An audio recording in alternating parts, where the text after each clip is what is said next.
So I'm really happy to be here.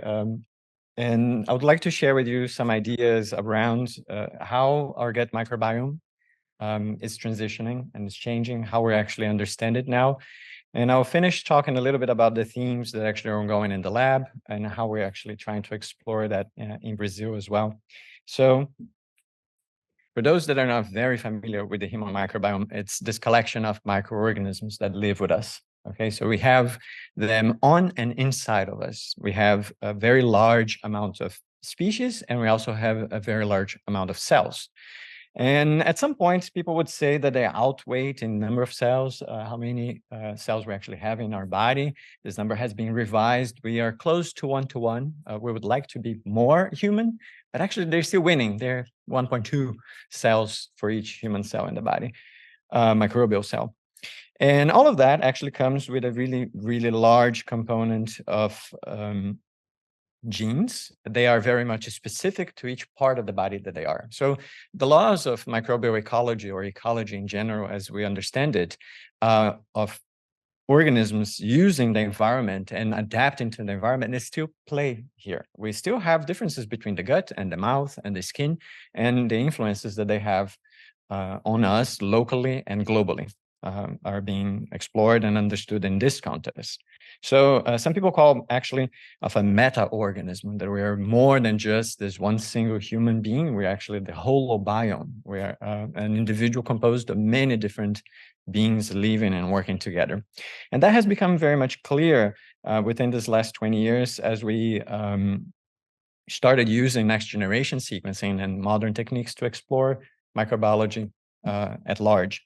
Initially, we would do sequencing using just Sanger sequencing, the sequencing technology that actually gave us the human genome initially.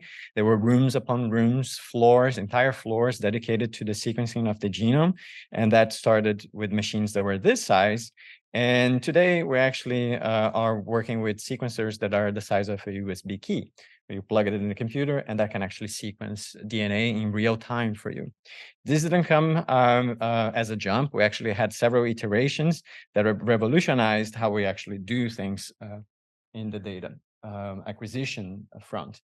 Today, the Illumina NovaSeq series is really what we're using to produce genomes, human genomes for that matter, within a day. You can do 48 genomes in 3 days. And that's a level of sequencing that we actually have available to us. And this translates in every single area, for plant, for humans, for animals, for environment, for all those areas. So all the data that we're going to present to you has somehow interacted with this next generation sequencing and came from sequencing of DNA. The method in a nutshell is you don't need to isolate the bacteria. You just select the entire environment, extract all the DNA, and bioinformatically, you can classify and you can find out what was there to begin with. So all the data that I'm going to present today came within this context, okay? With this shift in how we actually acquire data, we actually have the opportunity to make much more interesting questions. We can actually start to really do epidemiological studies in the context of the microbiome. We can do actually population studies within the context of the microbiome and respond questions that actually are much broader than just a single bacteria, but entire ecosystems and how they are operating and influencing our health in this case. We can also do guided manipulation in the lab. We bring this back to animal models. We still use them very much in medicine, and they're essential for developing those things. And we can actually study that interaction a little bit more fine-tuned in the lab. And some of the things that we have learned so far actually point to this balance between the microbial partners and ourselves. So how are they actually talking, and what are they actually influencing? In a state of health, we understand that we have equilibrium between the physiology that we would think as human and the physiology that's bacterial. And that's very much convoluted when we really think about it. When we break that balance, then we start seeing signals that are what we're starting to think as an altered microbiome. Some people are using the word dysbiosis, which has become kind of a panacea nowadays. Everybody thinks that a dysbiosis explains everything that's happening within physiology. It's not necessarily true, but it's certainly part of the process. We have effects that start in the gut that can be measured all the way back in the brain. So you can do that directly. Molecules actually are produced within the gut. They traverse the blood-brain barrier, and they get to the brain and actually elicit inflammation or prevent inflammation. And we can see that in experimental models and epidemiological context. And we see, of course, how that actually plays a role in several diseases. Some of them are much more well understood. Some of them we have mechanisms already proposed. Some of them are just associations. We have only a signal that appears when we actually have the disease versus people that are healthy compared to that. So some of the mechanisms actually, many of them start within the gut, which is just examples of what we have learned within those last 20 years.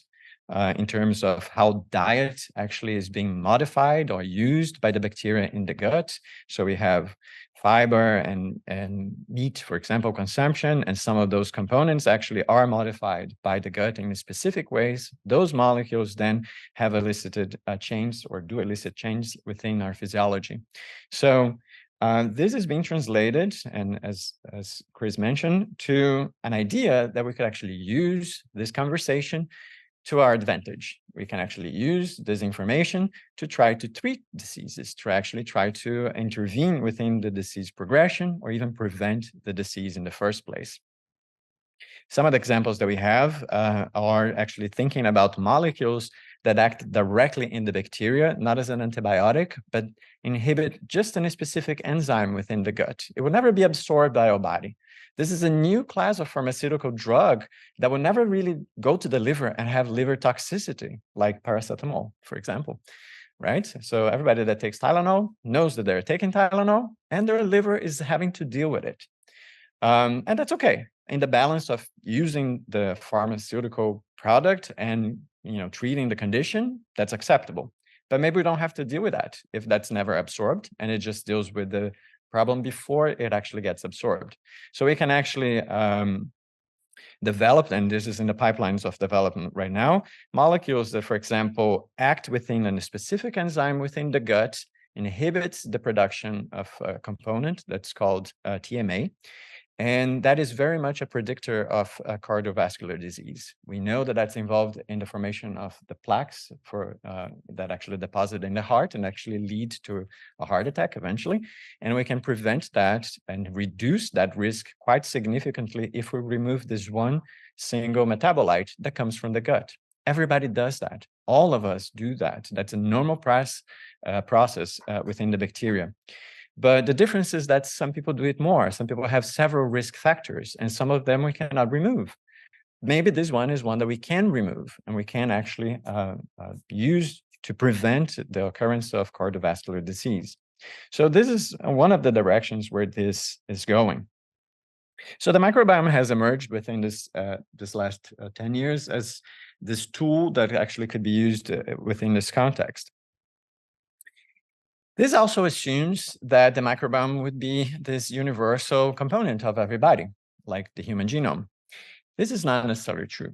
And we have come to learn within this last 15, 20 years that there are many, many differences. The very first study that actually presented this made a very simple question. Is it the same thing that we're seeing here in the Western world, in the US and in Europe, in these large cohorts in the gut microbiome? Is it the same thing that we see everywhere in the world? So they went to a village in Burkina Faso, recruited several people here that were all healthy volunteers, and they said, like, where are the differences? Do we have any differences?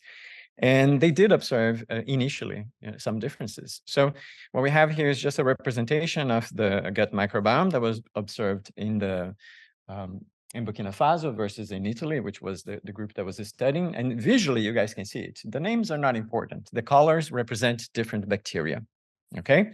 The only one that I'm going to point out is the one that's the most prevalent, this dark green over here. Very prevalent, very present in Burkina Faso, Prevotella, and it's essentially absent here in the Italians. Right?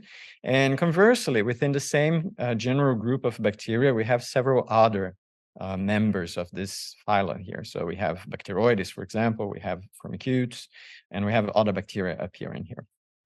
So this already put it out there, the question that maybe there are differences that are important here. If there are such large differences within the gut microbiome between these two populations, how could I translate this product that we think that we could use to different populations around the world? What if they just don't have the same type of targets? How can we work with that? At the same time, we see that there are sources of variation influencing the microbiome that are not completely elicited, that are not completely explained. One of the large studies that came here from Europe was funded by European um, MetaHit project. And it showed that we can actually classify people in different clusters. If you use clustering algorithms and if you use classification algorithms, you can actually separate people in different groups just based on the bacteria in their gut. So there is even variation that we can see just in industrialized populations. And I'll use industrialized loosely to represent a different level within this transition spectrum. So normally we would think people that actually have lived and grown within this completely urbanized context, that have access to everything that would be available within this context, and the less westernized populations have less contact to this setup, right? So the ideas are started to be put into the literature all the way back, over 10 years ago, that there are some effects here at play. Initially, this was not really understood, but one of the ideas was that diet is intrinsically related to the microbiome, and it makes sense. They use everything that we eat. What's left over that we don't absorb gets to the colon and is used by the bacteria. That's what they do. That's how they gain a lot of their energy. And one of the things that we observe is that from two of those major patterns that we see within the Western world, heavily dominated by this bacteria called Bacillus or another bacteria called Bacteroides, we can see that they're very much influenced by the usual diet of these people. People that eat a lot of meat have a lot of Bacteroides in their gut. People that eat a lot of carbohydrates, overall carbohydrates, have a lot of Prevotella in their gut. And this is actually a very interesting data because that also tells us something about that separation between Bacteroides and Prevotella that we see between Burkina Faso, for example, and Europe. Whereas in Burkina Faso, the consumption of animal protein is much, much more reduced because it is a rural village. You actually locally don't have that tradition of eating so much animal meat. You eat protein from other sources, but they do eat quite a bit of carbohydrates and different types of carbohydrates that are eaten in Italy. So we started to see that there are some general patterns within diets that actually drive the composition of the gut microbiome and drive the composition of what we actually see as, what we have today. This is a long-term process. What we ate yesterday, yes, will have a little effect on what we have today in the gut. Everybody that ate something that was a little off and had to go to the bathroom 3 days in a row knows this. This is intuitive. We know this. But to change the pattern, that requires time and pressure. Like any ecological system, you need a continuous pressure so that you can actually favor a bacteria over long periods of time so that it can actually really become consolidated within that community. So we see that our long-term diet pattern actually influences what we have here today. And over then this previous years, now this last more recently, we start to see this idea that the shifts that we had in diet all the way back, probably throughout the Industrial Revolution, started to make pressures in how we actually have the gut microbiome today. We have very big shifts that happen throughout this last 200 years in human evolution. And this connection between gut microbiome and human genome goes well beyond that. We have co-evolved as humans with our microbiomes. So in the last 200 years, in a very short period of time, we have shifted the pressure within the gut microbiome, and the human part of the equation hasn't really had time to catch up. What are those changes? Some of them are really good. We eradicated a lot of infectious diseases. They are not necessarily a problem anymore. We do have access to antibiotics, the good and the bad of having access to antibiotics. And we change a lot of our diet. One of the things that becomes very prevalent is consumption of animal protein. When before you needed to have the cow right there, close to you. Now you have a distribution chain that's refrigerated, and you can actually get protein very, very far away from where it's produced. So that becomes available. And we see that to this date. We also see that. Even in Brazil, within this last 24 years, I would say, we have seen a lot of shifts within the rural regions where people actually now have electricity and now they can have a fridge. So now they can actually keep stuff inside of the fridge. And that changes their dietary pattern because they have access and means of preservation. So those changes within our diet are shifting the microbiome as well. Throughout the world, then many large studies have started to come forward and actually compare these different microbiome patterns. And what I'm presenting here, let's just focus within this panel A, within this figure. What we have here is a principal coordinate analysis, very similar to principal component analysis. Each point is a sample that came from a person within the world. Okay, what we have here color-coded are the level of industrialization used in a very generic term here, but it's appropriate just for the illustration. So what we have in the top of the graph are all the people that come from countries like, let me see if I can read it over here, Germany, over here, for example, Italy, and so on. And then we have transitional populations that are in light blue. And then we have here what they're calling non-industrialized. I would argue maybe of a different level of industrialization, more rural. And finally, the Hadza group, which is a population that's a very specific population within the African continent, in Tanzania specifically. And you can see this difference. So the closer you are within the graph, the more similar you are to each other. That means that the microbiome composition within two people are very similar to each other. And the farther you are, the more different you are. The second coordinate, which is this direction here, is actually separating age in these people. So we can actually see that, as expected, we see that as we get older from birth, we actually do have shifts within the microbiome. And here we're only seeing the first, I think that here we're seeing just up to 3 years of age, if I remember correctly. But in any case, we do have changes that happen from birth all the way to 3 years, and then they're much more subtle from there on until adulthood. They're very stable in our adult life. And then again, as we get older and our health starts declining, then we can actually see that the microbiome shifts again. So this is just one study that was more recent, but basically since we started looking at differences in the microbiome, we see that we have differences everywhere that we look. We have several examples here. They're all principal coordinate analysis points that are similar to each other, are close to each other in the graph.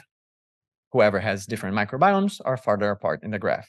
So we have, for example, here, all samples that came from Americans versus samples from two groups in the African continent. And you can see they're very similar, separate from each other. And every time that we compare US or Europe versus other countries around the world, we start to see those differences. This is not a very clear-cut picture, and this is very simplified within this representations here, but we do see that that transition exists. And when we actually take advantage of migrations throughout the world, we can actually see this progression. This was a very nice study that was published some time ago that actually looked at migrants that actually moved from Thailand to the US, and they got people already there for a long time, and people that had just arrived there for some time, and then their first generation and second generation borns, and they actually were from parents that were and grandparents that were of Thai origin. And what we can see is that there is a shift in the microbiome the longer you stay in the US for these populations. So we have here just a ratio of those two bacteria that I mentioned, Bacteroides and Prevotella. They're very good markers of this overall type of microbiome that we have. And what we have in Thailand is this relationship between these two bacteria. And what we have in the US is a very different relationship. And the longer you are in the US, the closer you approach that relationship that you actually have in the US. So we are shifting this actively throughout, the world. Those shifts all come about because we have shifted our lifestyles. And nobody's saying that that's bad. I think that it's understood that a lot of those shifts are really good. Like I mentioned, antibiotics today prevent a lot of diseases that actually are, a problem in many places of the world still. That is not the problem. The problem is that 50 years of using antibiotics without any control have an effect. And some of those effects are here. There are other conditions as well that actually have shifted. And all those shifts from this completely rural environment to a completely urbanized environment, again, speaking loosely, have had an effect within the gut microbiome. Those effects now are very much associated, not only in experimental models, but also within cohorts and epidemiological studies with the onset of chronic diseases. So diabetes, like I mentioned, intestinal cancer, cardiovascular disease are just some of the three that we actually see links that are actually very, very heavily associated with the microbiome. And products are starting to be developed to try to prevent and treat those diseases. We have one of them in the market now that actually came in the market in 2020, if I remember right. There are specific bacteria that were isolated from the gut of volunteers. They were standardized, produced in large scale, and today they have one defined purpose: to reduce glycemia on people that actually are pre-diabetic. So they have clinical studies to actually show that if you take this bacteria twice a day for some time, I think it was 3 months, the period of the study, you are able to actually shift your glycate hemoglobin, which is one parameter that we use for saying that the person has pre-diabetes and diabetes. Now, that's a very bold claim, and it's the first bold claim on that direction that we have coming into the market, but it's probably not the last one, and we'll see this happening quite a bit. This begs the question, who owns the bacteria? And where did they come from? And how is it going to impact the people that actually were donors of this bacteria? Those are very complicated questions, but it's something that I think we should really be thinking about. The other thing is that the microbiome is still very, very uneven around the world, the idea of the microbiome. This is just a little bit of the coverage and representation in terms of samples from throughout the world that we have in the databases today. So you can see that we have a really, really large amount of samples in North America and in Europe, quite a bit of samples in Australia, but then again, they don't have a lot of people as well. And even in Australia, where we have this over-representation, this is very much heavily biased by urban white people. So what does that mean to the locals, the Aboriginal populations that actually were the original inhabitants of this continent? And the same goes for everywhere else in the world. So we have a need to actually still try to understand what's happening with the microbiome elsewhere. So within this context is when I go back to Brazil, and we started actually doing some work in different populations and with some ideas that I'm going to try to share. How am I doing on time? Okay, all right. So I'll show some data, and if I have time, I'll show some final data, but I'll present this data because I think it's the most interesting first, which is how is the gut microbiome of Brazilians overall. And this is the work that started with a collaborator of mine, Pedro. He's now a professor at the University of Pará in the north of the country, but at the time he was at the University of São Paulo, and was carried out, initially with his group, and then Thalita was my PhD student, who's now a postdoc in my group, actually took ownership of this and actually did a lot of the analysis. She's a nutritionist by training, and it's continuing within this interaction with the microbiome within my group. So our questions were, what are the differences between this very isolated rural population within the Amazon, the riverine population, and São Paulo, when we look at them? So just to contextualize you guys, the riverine population comes from the Amazon around that site. And this is the area that we are studying. So those are local communities. They are very much susceptible to how the seasons actually fluctuate. So we see here in the two pictures, it is actually the same site, but in the rainy season and in the dry season. So the same houses that are here, you can see them all the way on the back. So we're working with this population, or we have samples, and this was a huge undertaking that Pedro actually took to actually take liquid nitrogen to the field and actually get the samples for us all the way back to São Paulo. And of course, in São Paulo, we have a completely different setup. So this is a view of, University of São Paulo. We're fortunate to have a very green campus, but the idea of the city really is very well represented by this picture. So this is São Paulo for people that don't know. So it's a very urban area, right? Within the fringes of it, we have a good amount of green, we have a good amount of food production, we have a different setup, but the large part of it is very urbanized. And I like to play around with the words and say that we probably are studying the gut microbiome of the University of São Paulo, because that's probably the people that we're really accessing more easily, because they're people that are close to us. When you have 18 million people around you, you access the ones that are close to you, because the people that come from the other side of town, they probably won't come here. You have to go there, which we're trying to do now. So we age and sex matched these people, and we started a comparison. And what we can start seeing is this picture of similarity and differences. These are just two metrics to actually compare the microbiome of people. So again, each point is one person. If you're close in the graph, you're very similar. If you are away from each other, you're quite different microbiomes. And you can see that in terms of the species that are present, and this is represented by this metric, called unweighted unifrac, we have a very good separation within these two groups. But once you start taking into account the most abundant species, who is actually how much of each bacteria we have, we start to actually blur those lines. We see that the Amazonian riverine people, they're still very much separated, but even in São Paulo, we have quite a bit of people that are actually very similar to the Amazon population. This is very much different from what we would see in any other industrialized area in the world. If we compare this to populations from around the world, we can actually see this is spread quite well. So each color here represents a different population from the literature, and we have condensed them and analyzed in a way to be able to compare. So all the samples that came from São Paulo are marked within this teal color, and we have essentially two large clusters of samples. Some people that are very similar to people from England, from the US, people from all these westernized countries, while we still have some people in São Paulo that are much more closely related and much more similar to people that come from this less urbanized, less westernized populations from many places around the world.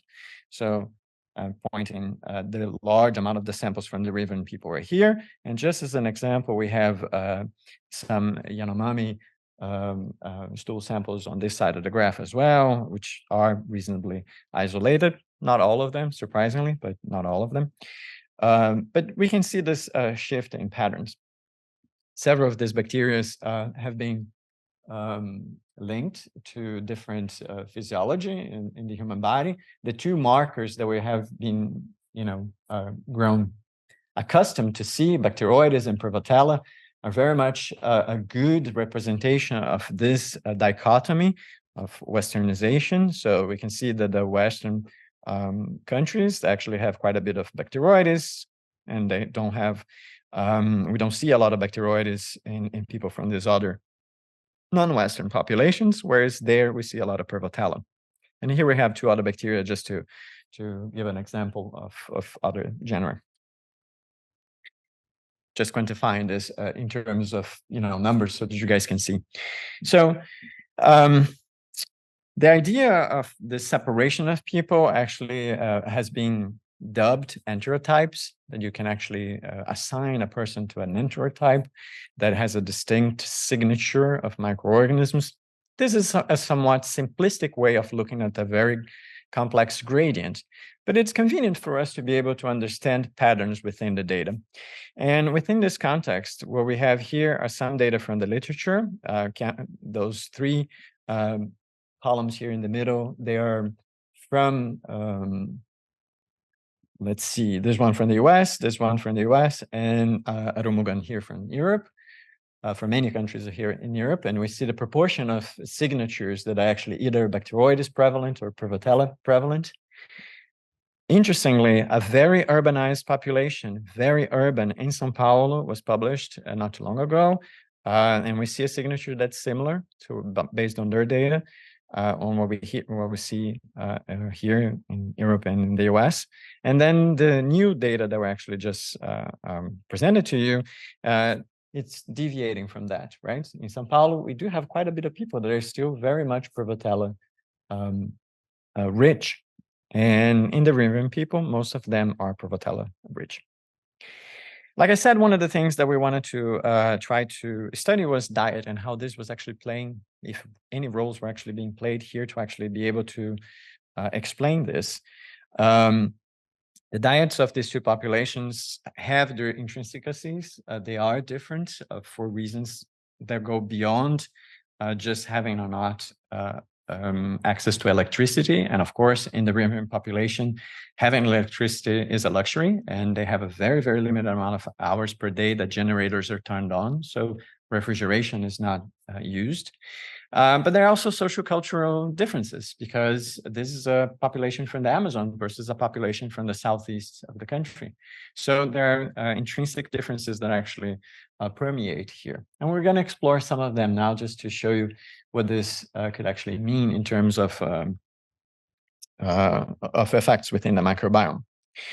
We can do two things with this diet. We can just say how many grams of carbohydrates or protein or fat or B vitamin actually coming from this, or we can actually ask how processed is this food. And there are ways of classifying this. This is one of the food classification systems. It's called the NOVA classification system, which tries to understand what is the gradation from a tomato that's just a tomato and the tomato sauce that was used in a completely pre-made, pre-packaged lasagna that's in the fridge. So, of course, there's a gradation here, and nobody's saying that you should eat raw beef, unless, of course, that's culturally acceptable, I suppose. But the point is that food is changing, and that change can be classified and can be understood. So we did get very good dietary data from the people from the Amazon and from São Paulo. And what we see here is the amount of calorie intake that's actually coming from, for each one of the people within the cohort, that comes from each one of those types of food. So, and we can see that most of the calories that are being consumed within the Amazonian riverine people actually come from this group 1, this NOVA category 1, which is the naturally or minimally processed foods. Whereas this has shifted significantly already for the São Paulo people, and we have a much larger consumption of this processed food, right? So there's different levels of processing, and there's different categories of processing. And some of them have epidemiologically already been linked to some conditions. Some of them have not. Some of them actually have no association. For example, and this was just published, the consumption of bread as a processed bread, sliced bread that lasts 20 days in a shelf, that has not been associated to anything. If anything, it's good because it brings a lot of fiber to the diet. And we are decreasing the fiber overall within the world. Consumption of fiber is a trend that actually has gone down. But then again, you have several other categories that are very much associated with the onset of diabetes, for example, and the consumption of processed cookies and sugar-rich and fat-rich products that sometimes you don't see this inherent quality on them. In the case of these two populations, this is just breaking down all of those categories. And we can see that the entire process, the entire composition of this minimally processed food is already different. So even within this minimally or natural foods, we have very, very big differences within their diets that actually are intrinsic of each one of those regions. For example, milk is a product that is just not consumed traditionally within the Amazonian people. They just don't. They have never, and the riverine having inherited that that idea, and they have never consumed a lot of it. And recently, powdered milk has entered within the diets, much more recently. However, the cheapest available powdered milk, it's actually not milk. It's a product that is an industrialized product that uses whey, and it's sold as a milk-like product, But for a person that actually has no, sense of reading the back label and actually understanding that, they're buying that as powdered milk. And we know, for example, that one of the things that this milk is not bringing them is calcium, which is one of the biggest nutritional differences that we saw associated on those two populations. So even when you have something that on the surface may seem like an introduction of something that's interesting, because milk is really a big, large source of calcium for everyone, for them, they're still not getting enough calcium because it is not milk. It is actually something that has far less calcium than it would have been. And this is a very recent introduction within this population. So those shifts that we're observing here are starting to happen. Another very interesting shift that happened within their diet is the fact that they're substituting what they usually would eat, the way that they would usually eat fish. So fish would normally be eaten as a stew. And today it's actually being transferred and heavily used as fried fish, because oil is shelf stable and you bring it from 5 hours away by boat and from the smallest village that's close by or city that's close by, and that's shelf stable. You can reuse it over and over and over, and you start frying the fish. So you're starting to shift the diet in a direction of consumption of fat, and probably a lot of fat that, as they get more and more fried, decreases in quality and has associated effects that we already know that are not good, and we already are transitioning out of within urban areas and industrialized areas. So we have a lot of things that are happening at this moment, this very moment, within these populations. And this is just one example, and this is probably happening in many, many populations around the world as they transition to market economies, right? As if you use the dichotomy of informal economy to market economy first, you could think it in those terms as well. Just to summarize, visually, we have some, things that were actually surprising to us. We see no difference really in the amount of carbohydrates that they're eating. They get the amount of protein that actually is a little bit different. Actually, the riverine people eat more protein than people in São Paulo, because they eat a lot of fish, and they eat fish almost every day. And sometimes they eat fish 3 times a day. So they eat a lot of protein from fish, not from other sources. And that is a big difference in the way that the protein is actually coming to their diet. We see no differences in carbohydrates, we see no differences in many things, but we do see some of them. As an example, just for the carbohydrates, we have broken down here the contribution, right, for each one of the different categories to this carbohydrate source. So for the riverine people, we see a lot of cassava flour. That's the main staple of carbohydrate source that they use. We see recently an introduction of other types of wheat flour that's being used in fried dough setups, crackers and chips and that kind of stuff. And we see this very monotonic kind of source for the riverine carbohydrate. Whereas in São Paulo, we see here a much more diverse amount of types of foods that actually contribute to this carbohydrate intake. And we see a much larger amount of ultra-processed foods, for example, sweets and ultra-processed bread and that kind of stuff. So just to give an idea of how those things actually are influencing. I have other stuff on other food nutrients. In terms of the large patterns that we see related to the microbiome, we see relationships that are both positive and negative with several different types of bacteria. Some of them are markers of disease, some of them are markers of these patterns that we see associated on the literature, and some of them are not, and some of them are the other way around, and what we would like to see, between quotes. Let's say we had expectations that were surprising to see in the other way around. So I mentioned to you that we have this dichotomy between Prevotella and Bacteroides, that within Western populations, if you eat a lot of protein, you are probably Bacteroides. If you eat a lot of carbohydrates, you actually would be a Prevotella. We don't see that in the riverine population at all. That is something that doesn't play out there. We actually have quite a bit of an intake of protein, but we also have a very rich amount of people that are actually Prevotella. So they should be Bacteroides if it was just a protein source, if it was just protein itself. So what I'm trying to say is that the picture is more complex than just saying this person eats a lot of protein and it comes from meat or comes from an animal source, and this person doesn't. This is a simplistic way of looking at it, and the picture is more complex than that. We have several ongoing things that still need to be finished, but we're trying to write up a manuscript now that I hope that we'll be able to put it out within this next month. How are we doing? I'm going to skip the last part of the talk. It was a bit of how those play out in um, how these different types of bacteria play out when you actually start to intervene them. And I'll just say that we have some themes that actually have graduated from these ideas that we have explored between the river and the São Paulo. We have expanded these cohorts in two major themes that we actually are interested in the lab. We are trying to understand how this context actually influences the microbiome and eventually our health. And we have some interests also in how the microbiome influences the health, but I'm not presenting that to you.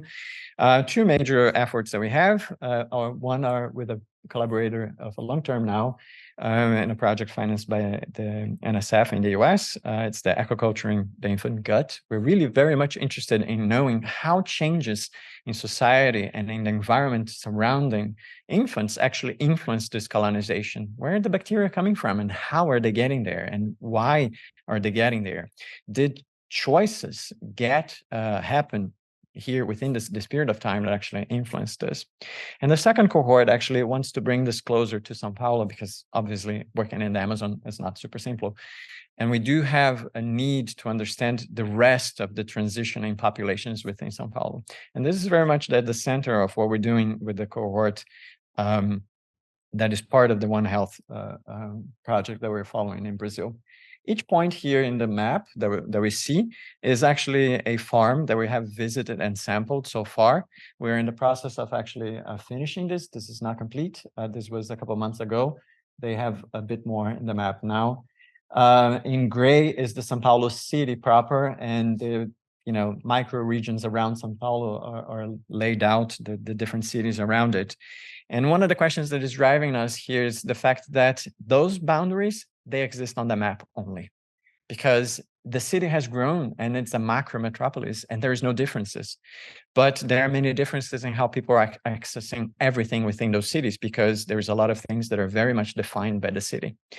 And because they are a different strata that is not the University of São Paulo student microbiome, I'm really hoping that we'll actually be able to get a much better picture of what is the Brazilian microbiome, that is the overall population, as opposed to just the student that goes to the university, actually working with these food producers here. So those are some of the ideas that we're exploring, and we're hoping to see some of the data coming from the first cohort going to the literature next year.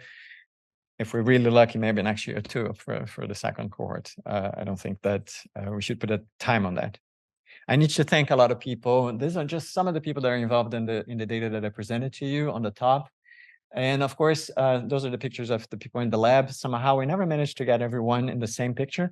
So I have several pictures here, including, of course, Manuel and Liliana, who are fabulous people working with me there.